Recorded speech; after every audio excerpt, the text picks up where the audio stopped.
You're listening to the Epic All Day podcast with Jim Simcoe. I'm here to help you make your life epic, so let's get rolling with the show. Hey everybody, welcome to the Epic All Day podcast. This is Jim Simcoe. I am so excited to have my good friend, mentor, awesome dude, Tom Kelly in the studio today. How are you, Tom? I am fantastic, and that was quite a introduction. Yes. Ditto right back. Well, right? Right back, for one of my favorite people in the world, right? Like, even though I don't necessarily see you all the time, you are by far one of my favorite people in the world. Tom is and I'll kind of get into he can tell his side of the story in a second, but we met probably 12 years ago when you were running Soul of Yoga in Encinitas, and my wife was going there for Mommy and Me yoga classes before, I think right when she was pregnant with Kaya. So before Kaya had been born. So Tom is a yogi, was a monk for the Self-Realization Fellowship for a number of years. I want to talk about that. He's also a surfer, huge yoga guy, football fanatic, and married to a gorgeous woman named Trish. So this Tom has like life wired in many aspects, and is just a great shining example for me and other people as to ways you can live your life. So it is so great to have you here. Finally, tell everybody a little bit about yourself, if you would. Well, those were all nice things, but I've been involved just in spirituality, yoga for so many years. 48 consistent years since I was 19 years old. And is that when you went to the ashram? No, that's when life blew up in college at the UCSB up in Santa Barbara. You went to Santa Barbara? Yeah. I didn't know that. Did you go there because you wanted to surf? Yeah. You didn't even try and no, I wanted to get a good education. Yeah, that's why I went. No, I remember my dad took me to Berkeley, took me all around and to other colleges, and we got to the campus at Santa Barbara. I said, "Oh yeah, well, Pop, just drop me off here. Just drop me off here. I'm good. I'll be back in 4 years." Yeah, and when I saw that the dormitory I'd be living in was right on the point at Campus Point, so I just walked out. I thought, oh man, yeah. One of my living goals in life is to convince one of my daughters to go to that school. Just so then I have to convince my wife that we have to live with our daughter or near our daughter during college. God, that would be so fantastic. Yeah. It looks so great up there. So it was on my second year there that all hell broke loose on the campus, with the SDS. And they said the communists coming down, they burned the Bank of America down. So we had state police, martial law. And me being a surfer, I'm going, wait a minute. And if you got caught at dusk, coming from the waves in your wetsuit, they will take you right down to jail overnight. So seriously? Yeah. Well, it kind of cut into my lifestyle, man.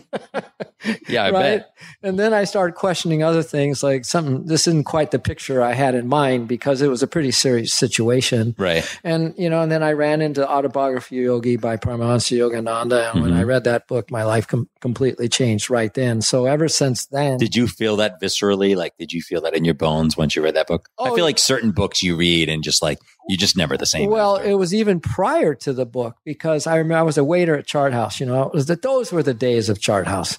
I'm telling you, and there was one in Santa Barbara, right on the downtown Santa Barbara, right, right by the water. And all my surfer buddies were waiters and busboys, and we'd surf all day, and then we'd all want the night shift. Yeah, yeah, of course, to serve tables, and it was a great community. But I remember I had 5 plates in my arms, taking them to serve at a table, and I heard someone say the word for the first time in my life, Paramahansa Yogananda. And I literally froze. My feet wouldn't move anymore. I froze. I got shivers, and there was something about the vibration of the name, I can't explain it. But that was my first introduction to Yogananda. Before I even know he had a book, before I knew anything, was just the name. Wow. Yeah. So then the book was everything was a no-brainer after that. So tell me about that experience. So you read the book, you're in Santa Barbara.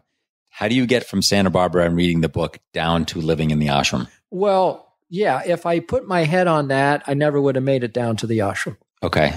But my heart was involved from the get-go. It was Yogananda to me was just someone who's just loved love. He loved source. He loved God. He just loved. Right. And it just triggered in me that that's all I really want. Right. I figured if I go for the big love, the source love, then I'm going to have all the love that I could ever imagine. Yeah. And I wanted, and, along with college comes another broken heart, falling in love with somebody, and a broken heart. And all that combined was like, I said, I'm done with a broken heart, a human broken heart. Right. That's a truck going by for anybody who's listening in the background. We don't usually get huge trucks rolling down the street, but I find that whenever you're saying something important, a gigantic truck goes by. It's super loud. So I think that's showing God has a sense of humor. So that and the martial law and me finding the book and dropping out of all my circles of friends, partiers, and all that was, Were you a big partier? Yeah. I can't picture this. This is great. I mean, is there any other way to party? I mean, no, really not. When you're 19. Oh, God, geez. No kidding. So, but all of that changed because of when I found the book and then I started the teachings and all that. But anyway, so my heart was engaged. And last thing I thought about was being a monk. I never thought of that idea. Right. Although I must admit that somehow, even when I was a little Catholic boy growing up, I thought, wow, what do you want to do? And people would ask me, I go, well, I'm going to be I'm going to be a priest. I'm going to be spiritual because that's the answers to me. Right. So even then there was the seed desire for that, but then you forget about it. But I just followed my heart, and I graduated from UCSB, and I was working at the chart house, surfing every day, continuing that lifestyle. But I was meditating. I was meditating regularly because Yogananda, that's his big thing, is meditate. Just meditate daily. And I kept getting a good relationship going with the divine. What can I say? A personal relationship and it inspired me to move down to where there was an ashram and hang out and volunteer, which wasn't something that was in my blood to go volunteer for free and just do hard labor every day. Right. That was and so once I got down to the Pacific Palisades Lake Shrine, do you know that? Yeah, of course. It's gorgeous. Yeah, it's gorgeous. And then I started driving down from Santa Barbara to go serve there on Saturday and offer my services on Sunday. Wow. And then, of course, I'd only do that if there was no surf. That was my criteria, was like, I'm going to go down, take the coast. If there's surf, I'll surf, and I won't go down there so how, and that's kind of really typical of once you start dabbling on a new dedication to something, a higher cause, a higher purpose, a spiritual way of life, you're let go of some things that aren't so good for you, are minimal. Right. I mean, you're going to go, like, I'll do a little of this, but I'm not letting go of that. Right. So it's a gradual process, right? Yeah, it's a human process. Right. It's a human process. Human doesn't want to give it all up, give up all what would be a worldly life kind of thing. Right. Yeah. So, but I kept going and I kept serving down there, and I thought, wow, okay, why don't I just transfer? They're opening a new chart house in Westwood Village. I went, whoa, Westwood Village, that'd be a great place. I'd be Fantastic. a head waiter. Yeah. I'd be a head waiter just going in. Sure. UCLA, great area. Right. And so we got the whole place ready to go. And on the night before the opening night, the monk at the Lake Shrine, Self-Realization, called me and he said, listen, there is a position to be a resident cook, where you would cook for the monks. Wow. Did you know how to cook? No. Okay. No. And I said, well, that's great. Let me think about it. He says, no, you have to decide tonight. I go, what? Wow. What? You're calling me right now and say I have to decide tonight. I'm opening a restaurant tomorrow. And I've given him my word. He said, well, you have to decide tonight. Oh, anyway, my goodness. You know how it is once there's a divine conspiracy going on. Yeah. And that kind of stuff. So I said yes, and I don't know why. I mean, I didn't want to say yes. I wanted to work at the restaurant and take my time in whatever it was. But sure. To be a cooking, what I didn't know, for the monks, which I didn't know, but I said yes. So I had to go into the chart house the next day, and I remember the general manager was like this ex-Marine. Like, oh my God, I got to tell this ex-Marine I'm not going to be here for opening night.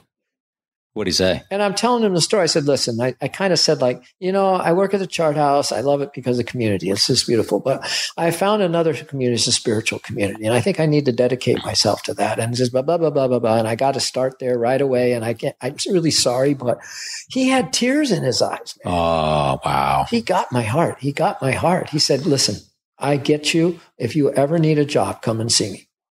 Wow. That's cool. Yeah. What a cool guy. What a really cool guy. But I felt it was like the divine opening a door that was really the right thing to do. Sure. Wow. All right. So tell me about life at the ashram. Yeah. So doing Because how long were you there for? Well, at the Lake Shrine, I was there in 73 for about a year and a half cooking. Okay. And I slept in my car for a while. They didn't have a place for me. And then they finally gave me a little sliver of a room in the gift shop and that kind of thing. And I just worked my tail off. And then one day the monk said, now listen, you're already here. Why don't you consider being a monk? I went, what? What? Really? He said, whoa, you're here. Yeah. You look happy. Yeah. Were you happy? Yeah. Because I must admit that the first time that I did a service there, I drove up. This is before I became the resident, but I drove down. I had a surfboard on the car, long hair, all bleached out from surfing. And I got out of my VW Bug in the parking lot in 73. And one of the monks came up. He had a wheelbarrow full of rocks. And I said, can I help? He said, sure. Here's some Switzerland, big guy. He said, took off his gloves, gave me the wheelbarrow. He said, take it over to the other side of the lake. Okay. So there it was. I'm taking this wheelbarrow over to the other side. And I felt this wave of happiness come over me like I've never felt before. Oh. And I had the intuition was because it was the first time in my friggin' life that I did something other than for me. Oh, wow. That's cool. That's super cool. And I realized that I was doing this because I was doing it for God. Let's say I was doing it for a higher, Yeah. And I wasn't doing it for me. And I felt a lot of joy. Oh, man, that's super cool. Yeah. That's so cool. So that experience and then hanging out, and then the guy asked me, you want to be a monk? I said, what the heck at this point? Yeah. What the heck at this point? I know what other things that I could do, and I could do them well in life, and I could have a family, and I wanted that and all that. And I kind of knew how that would go. Yeah. But I didn't know. What I didn't know, well, what would it be like to dedicate myself to truth? Yeah. That I didn't know. And there's something about me because I'm like an underdog guy. I always will root for the underdog, You got to root for the underdog. And I was like really the underdog on this because I say these things to you now, but I still had raging hormones. I still wanted to go out with women. I still wanted to, have my cake and eat it too. Sure. Of course. But there was something about the underdog in me that I did not know what could happen in my life if I dedicated it to truth. So I said, yeah, let's do it. So that was at the Pacific Palisades location. And then a year and a half later, I was finally approved because it took a while. There was a long waiting list. I was approved to enter the doors down here at Swami's, just down the street. Yeah, right down the street. Right like down half a mile from where we're sitting right now. It was November 1st, right after Halloween in the morning in 1974. Wow. And then how long were you there for? Until November 1999. Wow. 25 big ones, baby. Black hole. Wow. The world went away. Well, it went away externally. I still definitely had a lot of temptations and all that stuff. And, it's like it was the most difficult thing that I could do. However, the things that I came in here to do in this lifetime, I know was to be not quite like my parents were, not quite like I saw everybody and so many unhappy people that I had to get in there into boot camp and get my you-know-what kicked. Yep. So I could change some things, which I've come here to change. Wow. So 25 years. What was the God, the crazy thing about it is 25 years. I mean, we could spend 4 hours just on that, but what were some of the biggest lessons you learned about embarking on such a selfless journey? Well, I think that the main, there's maybe a handful of main lessons, but I remember one. Because we're talking about like when you're a monk, you're fully dedicating yourself to that organization. Oh yeah, we took vows of chastity. Okay. We took vows of loyalty, obedience, and simplicity were our 4 vows, and that was serious. Chastity. I have a hard time even saying that word. Celibacy, chastity, celibacy, same thing. Obedience. Mm-hmm. Which I think are some in other traditions too. Sure. Simplicity and loyalty. Wow.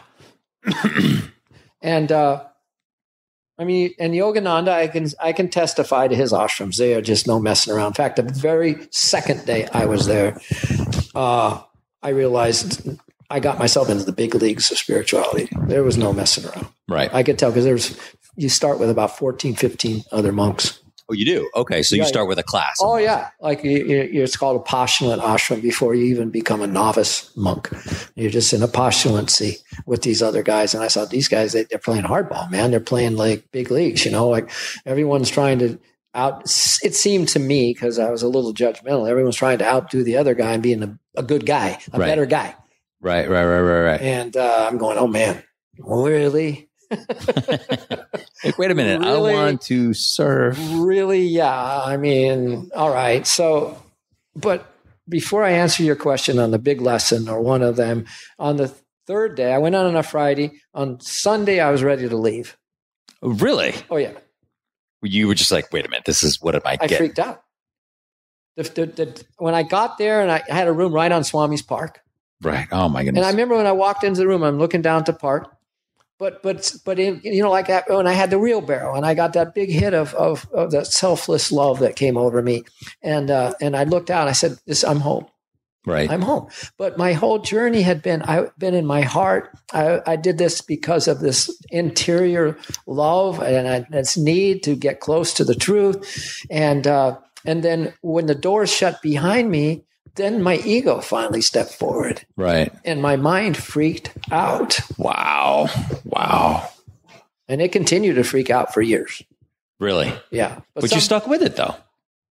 Yeah. And that's why I'm an underdog guy. Yeah. There's no reason I could have stayed there. There wasn't. I was ready to leave, literally. I was leaving that Sunday. And I was in the kitchen. I hadn't met the main, what they call the house brother, the main monk in charge. Right. The new monks. Right. You had or you had not? I had not. Okay. And I was in the kitchen and I had, because I took my own wheels, I took my own car there, and there was a monk who was going to drive my car back to Lake Shrine, and my sister was going to get it from there. So I had my car. But I think my subconscious, my mind, hey, I needed a back door, man, just in case. Just in case. And also what I brought in, you weren't supposed to take in any electronics. Of course, back then, the electronics was a little radio. Like a little radio, like a little radio. And I did that just to hear a sport game every now and then.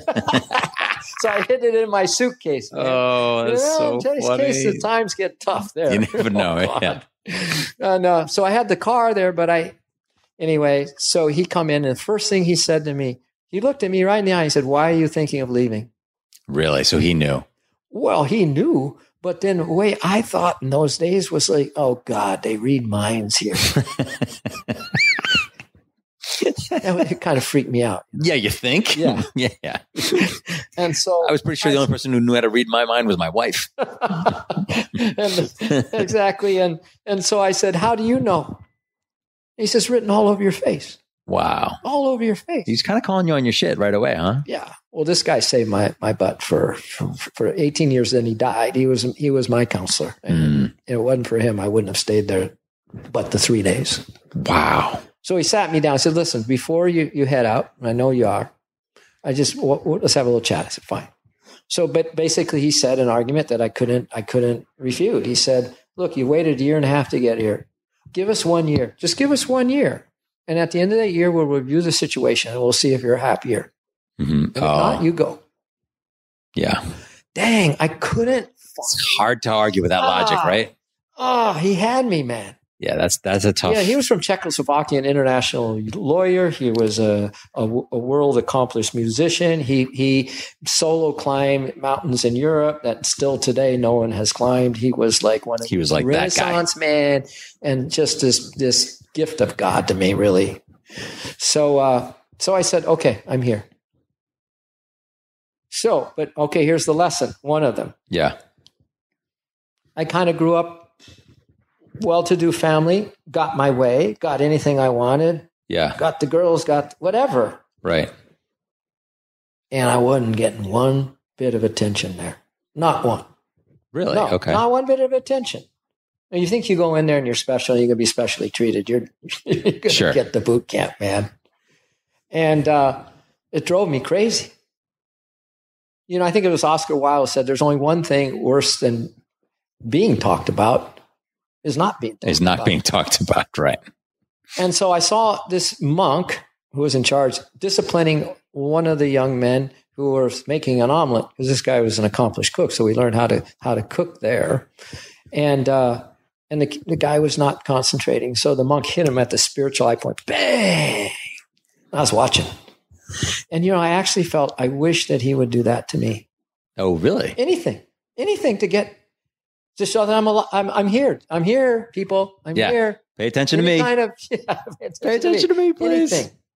Hit me, do anything. Yell, tell me I'm whatever. Right. Would be better than the treatment that I was getting, which was no treatment. Right. So I went to him soon after. And I said, sir, why don't you hit me? Why don't you give me any attention? And this is the famous 4 or 5 words, whatever it was. He said, you, my boy, get it. Wow. By not getting it. Wow. You get it by not getting it. Oh, man. No. This guy had an answer for everything. Here's wisdom. Yeah. He had intuition. And he treated everyone uniquely, just according to them. He didn't just throw us all in a lump and then this is the way. No. Right. So he got me. And then another thing he said soon after, I said, with you, my boy, I have to put on some kid gloves. Really? Yeah. Interesting. Because he knew how sensitive I was, how flammable I was, how like if it wasn't handled just right, I'm gone. Right. That's interesting. He was way more, and I think that this is a thing in life that we see sometimes is like based on what you're saying, it sounds like he was way more invested in you than you even knew about. And I find that like people in my life, or I see other people like that, like we have a lot of people around us who are way more invested in our success and who we are as people than we think. Like I was messaging back and forth with somebody yesterday on Facebook, and she had said that she had read my book, and she's like, we think, my husband and I think about you often. We really like the book, and whatever. And like, I would have never known that, would have never in a billion years thought that about this specific couple. Like I just wouldn't have thought that, but it's a perfect example of someone who's invested in you. Nice. Like even when you don't even know it. Yeah. Yeah. Pretty cool. All right, cool. So what other lessons did you learn? Yeah. Well, and you raised the bar on that. That's, and I think you're referring to people and all that, but now take that times 1 trillion, man. And if you believe in a source or a higher power, right, take that now and know how much you're loved. Yeah. How much. Well, and I think that's the beauty of you, because I've known you for, 12 and a half years now. And, you are a guy who embodies love, and it's written all over your face every day. Every time I've seen you, every time we've talked, every time I've been in one of your classes or been in one of your soul talks, when you did anytime I've been at your house, like you just do. And certain people get it, and they tend to have happier lives because they get it. And lots of people just don't. Yeah. And so, I mean, I guess I'm curious about that. And I know we're switching topics back and forth, but that's all right. But like, why do you think that is? Like, why, or how can people bring that into their lives? Like, because you sort of have a reverence for life, and everything you seem to be doing, you seem to really enjoy doing. And I'm sure you have, bad days and tough moments or whatever, but the times I've seen you're kind of grooving. Well, I think it does tie into what we were talking about how that lesson, you get it by not getting it, has proved to be one of the biggest portals into my true nature as a soul. You could call it soul self, because that continued, and it continues even to this day. Mm-hmm. That what I think I want isn't necessarily maybe the highest and the best according to the divine wisdom. Sure. And so there's a lot of things that I would like to have happen in my life that don't. And that has proved to be one of the greatest blessings of my life. Why? Because in an ashram, especially once I was there, and after that first year, I was happier. The second year, I was happier. So I said, okay, I'm in.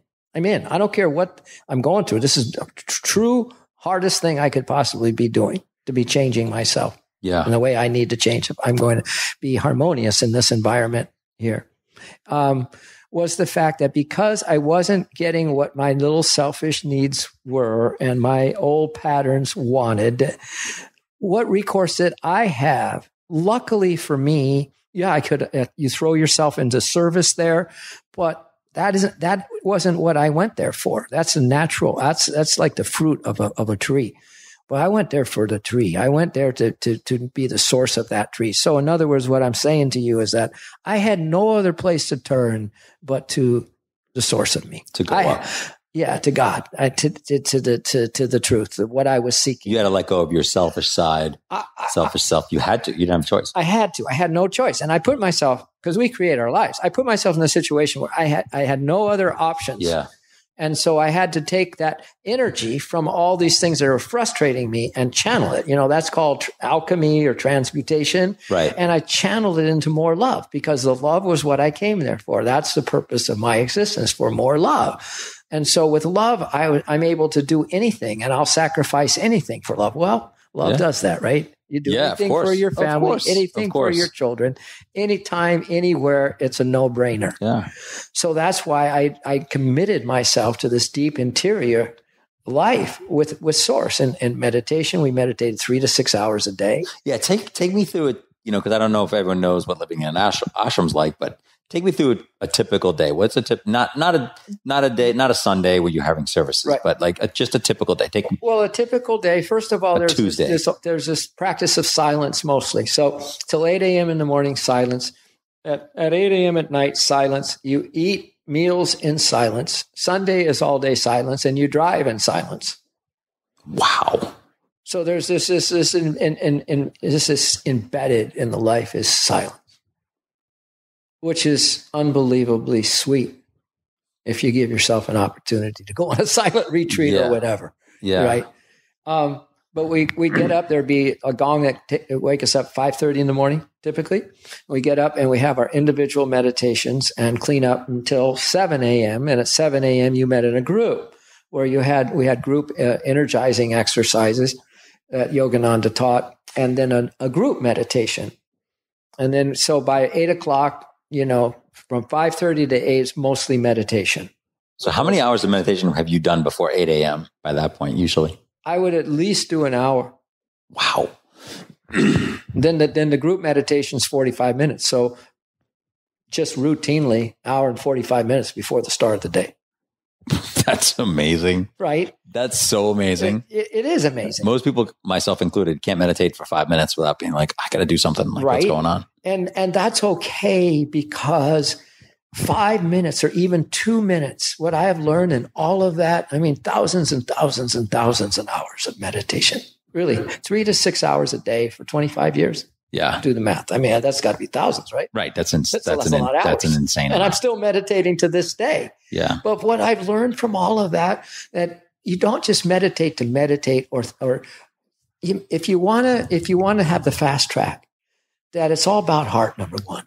It's all about love. So you get in there and even 2 minutes, just witnessing the breath or breathing deeply, but you're there to open your heart to receive love, and you're there to open your heart to give love. Right. But if you do that with breathing, so you're following the breath in and out, but you have a desire, your intention. Right. This is about love. This is about the big love, about the love I have for family, about love, just love. Right. That do it for 2 minutes or 1 minute with all your heart, mind, strength, and soul. You will have meditated as deep as you would if you struggled for an hour. Yeah. Or deeper. Well, I remember I think it was 10 years ago when I had first started trying to do any kind of meditation at all. You told me once, you said, just get 3 good breaths. Make it 3 good breaths. If you could do 3 good breaths, like start there. And I still think about that. I still like in times when if I can't meditate or whatever, I always think of that. I'll be driving and I'll be like, and I did this kind of interesting thing. I put, I got these really small red stickers, like, you go to Staples and they have like these little labels, right? So I have these little labels that are like maybe the size of a pencil eraser. And I have red ones, and I put them in different parts of my life. So you can't really see them unless you're looking for them, but I have one on my dashboard, in my car. So when I go in and I look at it, it reminds me to like take a breath and to meditate. And I have one like on my, my bathroom mirror. I've got one on my computer. I've got one beautiful. Just kind of different parts of my life, just as a reminder when I'm doing it. And it's all based on your thing of like, just get 3 good breaths in. Well, and if you, or 3 good breaths, and then when you remember it, that's another 3 breaths. And they like pearls that you throughout the day. You see how many pearls of 3 breaths and you have a necklace you wear at the end of the day. Right. That's quite an accomplishment. That's a lot of moments of being in the gap, so to speak, or in this moment where you can tune into a higher energy and higher love and all that beautiful stuff. So I'm sorry, I cut you off. So tell me, so 8 o'clock in the morning, what'd you do? But no, we're on to something, and I think it's worth this point, and that is that that moment that you have with sincerity in your heart, when it can get down to like your rock bottom. So, like, we all know none of us are going to get off this planet alive. Right. We all know that at any moment, things can be way different in our life. Yes. Yet we live life like that's not going to happen. Yes. We don't want to think about it. No. Lord Buddha says to think you have tomorrow is the greatest illusion you have. So there's something about the 3 breaths, since we're on the 3 breaths topic, when you can get down to these are your 3 last breaths, you are on the brink of truly knowing how to live. Because you have to face what it is that's important for you, or whatever. Right. Your demons or whatever. But at least you'll have 3 moments of truth in 3 breaths. Yeah. Where you're down to, oh my God, that is how we need to live our life. That is how we need to get into more and more of. So to me, it's just like, that's why I meditate now shorter than those long hours, because those long hours can really put you in a wrong habit of meditation. If your mind's wandering. Yeah, which mine always does. Like at times I've tried to meditate long periods of time. My mind's wandering almost the entire time. Right. And most people live in their minds anyway. So if you can't sit down and concentrate your mind for a few minutes, then you live in your mind, not your heart. Yeah. Source watches the heart. So what we're talking is how to get, I call it, there's a party going on down the street from your mind. There's a heart party going on in your heart if you want to go there. Right. So it's really how to get out of your head and into your heart. Right. Because all is love. And Source only watches the heart anyway. Doesn't care about anything else, just watching your heart. So really, when we can get down to our bottom line and have a relationship developing around Source, because I think I definitely want to be as close to Source as I can when I leave the body, so that I'm with Source in a high dimension on the other side. Sure. Because that's where the retirement is, right? Temporary. If you believe in reincarnation, you come back again to learn some more. But I'm telling you now, this is just it's the key thing that I think I've learned from not getting anything and being urgent in my meditations, is that when you give it your all, what is a hero? But a hero is someone who's going to give it his all or her all, but then grows into the truth that I am the all. I am the all-powerful self anyway. But I can't learn that until I can give it an all in 1 minute or in one breath. Give it all back to the all. My life is going somewhere when I leave this body. Yes. I know that there's going to be a part of me that's going to be wide awake, consciousness or whatever, when I leave this body. So I know there's no death. I know it. So why don't we get used to that the eternity that we live in and around by giving it our all, like the urgencies of 3 last breaths, and draw closer and closer to the big love and the truth that we are in. Mean it, the sincerity of that. And that's all I teach now, really. I'm not going to teach anyone like a method of meditation except what I just taught you. Yeah. 1 minute, a minute here, a minute there. I like the concept of if you give a minute, you do a minute in the morning, try to do a couple minutes in the afternoon, you start wearing them like a necklace around you for the day. That's really cool. It's kind of a cool thing. It's a cool way to look at it, because it kind of unifies everything together. And like now you've got this, this protective necklace almost that you're now wearing because you were able to commit, 10 minutes of your day to doing this. Because I think people have a hard time with, myself included, is To sit down and do it for 10 minutes seems incredibly difficult. To give you 3 breaths, not a problem. Doable. Yeah. As soon as you walk out of this office, when we're done here and before I go to, wherever I'm going next, I'll take 3 breaths and I'll chill out. That's easy. Yeah. But I don't know that I'd be able to, just be able to just drop everything and meditate for 25 minutes. But 3 breaths. And so, but doing that, you're going to find a natural kind of you'll want it. You'll like it. You'll find some secret energy and secret something happening from the inside to the outside of you. Yeah. And plus, what makes that necklace invaluable is that you can't buy this stuff. You can't get it from world. You can't get these invaluable moments because you forget, Jim. Your kids love to see you. Your wife loves to see you. You love to see them. Now, again, I just refer to the big love, the divine love, or whatever you want to call it. You give that divine lover 1 minute of your time, 1 minute of your time, and with heart, like an I love you. I love you to love itself. Right. Where did it come from? Right. You say it to the source. Now you have the true value of life. Now you have what it means to be urgent for the purpose of your life because it's these pearls. This is what you take with you, dude. You don't take anything else with you. Yeah. Unless you have, of course, you take your bad habits and all that stuff. That's why you come back and you have to work on your bad habits again. But when you have the value, these moments of value, the value far outweighs these things of lesser, unreal, not really. Do you think that that's something along those lines? Do you think that that's something in life a lot of people miss is they don't appreciate or understand the urgency of life and how, like, if you're putting something off or you're just, they just sort of accept where life is. Well, there's no, absolutely. There is, and that is not to be taken personal because the ego and the personality and the emotions want to take it personally. That's just something screwed up with me, or don't tell me what to do, or all that ego stuff. Not it because there's a great veil, there's a great maya, there's a great delusion on everyone, which gets us forgetting that this is urgency, and we're caught up in the exterior. Right. So it's a big game. It's a big, gigantic game between the dark side and the light side. This universe is, right?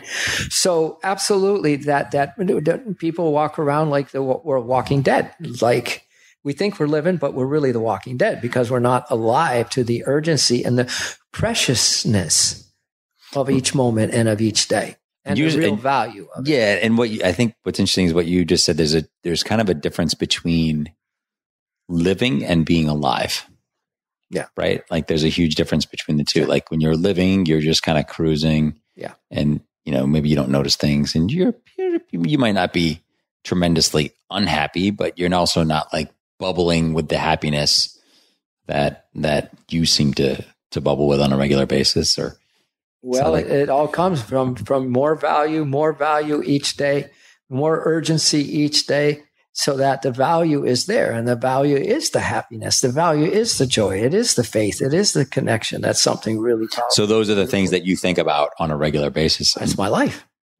That's so But see, it's a hero's journey, dude. You wrote a book about being a hero. Yeah. Now, any book on a hero is going to talk about the hero's got to go through hell and high water. It's got to go through every challenge and situation because a hero is someone who has conquered his or her own nature. Yep. And has risen above the fray, right? Right. And that's why by not getting it, I have learned the path of the hero because there's not like, you don't have the applause when you win out on resisting a negative comment. You don't have people going, dude, yeah, touchdown, right? Yeah. You don't get any of that. But see, that's what makes the hero powerful is because now he doesn't depend on situations of life. He doesn't need things to go a certain way for him to hero up. Yeah, they're good either way. To hero up. He heroes up anyway. And especially when there is no applause, there's no adulations, there's no like, great job, man, because that's the training of the hero. The hero heroes up because it's the right thing to do, because it's his true nature. And that's probably one of the greatest values I have until you are just connected. You're connected to the truth. You're connected to all that is. And then what? Nothing matters. The role you play, what happens good or bad, win or lose, it doesn't matter. Yeah. And that's the hero. He's transcended the Maya or the delusion and has connected to his true, powerful self. Wow. That's such a cool way to describe it. It's a pretty cool thing. What advice would you give to people who feel lost or stuck in their lives, or, aren't who aren't connected? What can people do? Well, that's just like not getting. Because not everyone is, people all over the world will listen in, and not everyone has a Tom Kelly right next to them that, can give them this kind of advice on a regular basis. Well, I am available. Yeah. I am available online. But listen, no, it's the same thing, man. So how much suffering do we need to go through? How much wisdom do you need to have to understand this world? It's changing every day. Anything can happen to you at any given moment. There's death. There's horrible things happening on the planet. There's suffering. There's this thing. So, well, what do you do? Well, here's what you do. I talk about now a lot lately about there's the how babies and the why babies, meaning that there's always people saying, well, how am I going to do this? How am I going to do this? And then the why people, why? No, you need to be a crybaby. A crybaby is a hero, meaning that you don't get it, man. Life isn't going. You think you're like all screwed up and no one else is, and you got this pity party going on, and you're the victim. Well, how much more of that do you need to go through to suffer till you realize you got to get down on bended knee and bow your head and call out to some power greater than you? Yeah. What do you need for that, my friend? What do you need? But you're not going to get any pity from me. That's for sure. Or any kind of stroking the ego on that. We are all choosing our fate. We are all creating our life. And power of delusion is such that we are going to, if we choose to just continue to forget the real value, as we talked about, Jim, and the real pearls and the preciousness of life and the sacredness of life, we're going to get pounded and we're going to suffer to the point where invariably every single one of us, like me, because that's where I was in the ashram for many years after I said yes. I was devastatedly depressed. And yet in that depression was the greatest opportunity I ever found in my life, because I wasn't going to run. I wasn't going to run from the fight this time around. I wasn't going to run. Now I don't care what. So I had to turn to my higher power and cry my heart out and ask for help. Look at your recovery program in Alcoholics Anonymous. The first step is to admit you're defeated. Now yes. we're defeated every day by our bad habits. We're defeated every day by our minds not being able to concentrate. We might not admit it. But in AA, when you had alcohol has defeated you, you admit it. Yeah. And we're on a recovery to wake up. Right. We're like not just alcohol, but ignorance. So the same thing. You admit, I'm defeated. I'm done. I'm cooked. Lord, I can't operate anymore. And really, when you do that, that's you almost have to do that to start building yourself back up. There it is, man. The hero starts from there. Every hero starts from there. Complete breakdown, breakdown, knowing that your way of doing it, ego's way of doing it, the world cannot do it for you. No one cannot. You came alone into this world. We're alone, really, even with families and friends. Sure. And one day soon we're going to be alone again when we depart from this world. Yeah. Yogananda had a great quote. He said, when you came into this world, everyone was smiling and you were crying. So live your life that when you leave this world, you are laughing and everyone's crying. Oh, that's so cool. The hero. My grandfather used to say, so my grandfather was a mailman in the Bronx in New York for like 45 years. He died when I was young. I think I was in high school when he died, but he was the kind of guy, anytime you saw him walk in a room, the room was just better. Kind of like my grandma. The room was just better when they came in the door. And when they left the room, you were legitimately bummed that their presence left. Yep. Like Artie's leaving, Kitsy's leaving. it's a bummer. And he taught me that like early in my life. He basically said, be somebody who, when you leave, people are bummed. You know, they're happy to see you and they're bummed to see you go. And I don't even know who said that originally, but he was the very first person to tell me that. And I always thought about that, about him.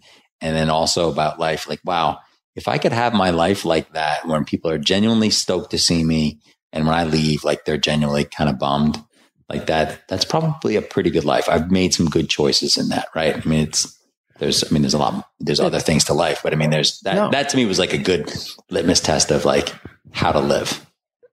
There it is, man. Yeah. And you're right. I mean, I think that the concept of the Kiro,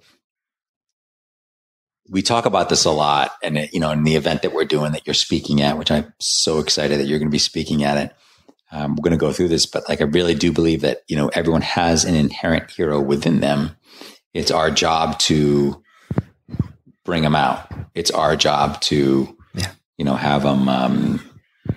have them reveal themselves. And I think that that's the biggest key. And I think that, if you're able to do that, that's when you get to really the sweet mana of life, and just everything becomes even more fun than it was before. Yeah. Yeah. That's pretty cool. Well, all right. Well, thank you so much for being here. Well, I know we ran late, but, that's typical. That's typical when this is when we get together, man. And we haven't even talked about surfing. Nothing. We haven't talked about the Super Bowl. Nothing. But, we'll have to do that. We will do this again, but, Tom is going to be speaking at our event, at our Hero Up event in November. You can check it out at heroupsummit.com. Thank you so much for being here. You're just like the best, man. You are such a shining light, such a great example for the world. And I'm just honored to be in your presence. Just honored to call you a friend. Well, Jim, just as we sit here now in this present moment, the light that's in your eyes and smile on your face and right here, this is value. Oh. This is what we're talking about, brother. Thanks, man. Yeah. Thank you. I really appreciate it. Yes. And thank you guys all for checking out the show. I will talk to you soon. Hey, thanks for checking out the show today. For show notes, event updates, and tons of other free stuff, check out epicallday.com. And if you would, I would love it if you were able to leave a review on iTunes, as this really helps other people find our show. Thanks a ton. I appreciate you listening, and I'll talk to you soon.